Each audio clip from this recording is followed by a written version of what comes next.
नमस्कार बच्चों, स्वागत है आप सबका मेरे इस हियर में।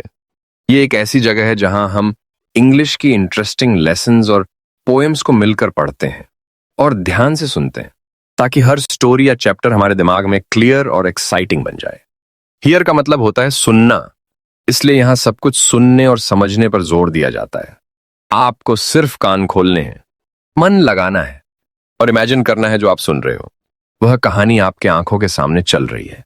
आज हम पढ़ेंगे क्लास 11 से इंग्लिश का एक interesting poem, do not ask of me my love, जिसके राइटर हैं Faiz Ahmad Faiz.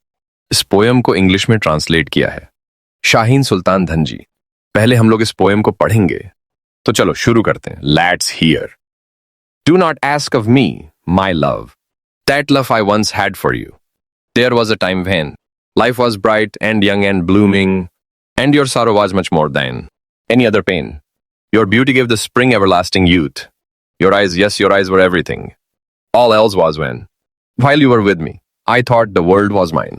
So now I know that it was an illusion. That's the way I imagined it to be. For there are other sorrows in the world than love, and other pleasures too. Do not ask of me, my love, that love I once had for you, woven in silk and satin and brocade, those dark and brutal curses of countless centuries. Bodies bathed in blood, smeared with dust, sold from marketplace to marketplace, bodies risen from the cauldron of diseases, pus dripping from their festering sores. My eyes must also turn to these. You're beautiful still, my love, but I'm helpless too. For there are other sorrows in the world than love, and other pleasures too.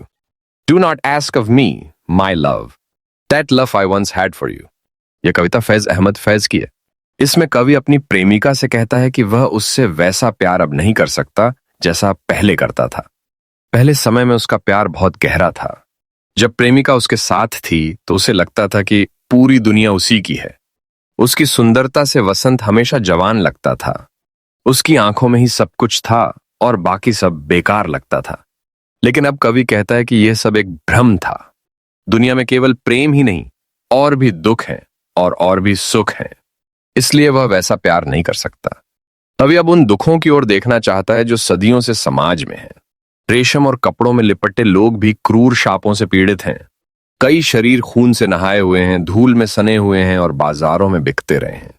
कई शरीर बीमारियों से उठे हैं, घावों से पस बह रहा है। अब कवि कहता है कि उसकी आंखें इन दुखों को भी देखनी होंगी। वह केवल प्रेमिका की सुंदरता में नहीं डूब सकता। फिर भी वह मानता है कि उसकी प्रेमिका अभी भी खूबसूरत है। लेकिन कवि खुद लाचार है। वह मानता है कि दुनिया में और भी गम है और भी खुशियां हैं। इसलिए वह कहता है कि उसकी प्रेमिका उससे पहले जैसा प्यार न मांगे। पहले का समय जब उसका प्यार सब कुछ था, अब लौट नहीं सकता। अब उसकी सोच समाज के जख्मों और दर्द की ओर मुड़ चुकी है। वह देखता है कि इंसानों को कैसे खरीदा बेचा जाता है और अपमानित किया जाता है। वह बीमारियों और गरीबी से तड़पते शरीरों को अनदेखा नहीं कर सकता। कवि की नजर अब केवल प्रेम पर नहीं बल्कि इंसानियत के दुख दर्द पर है। इसलिए बार बार वह अपनी प्रेमिका से कहता है, उस प्यार की मांग मत करो जो पहले था, अब वैसा प्यार संभव नहीं। उम्मीद करता हूं आपको एक्सप्लेनेशन अच्छा लगा।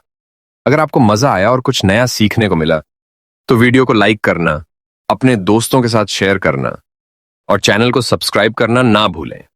और हाँ, उस बेल आइकॉन को भी जरूर दबाना ताकि अगला इंग्लिश लेसन सबसे पहले आप तक पहुंचे। फिर मिलेंगे एक नए इंटरेस्टिंग लेसन के साथ। तब तक के लिए keep listening, keep learning and always here.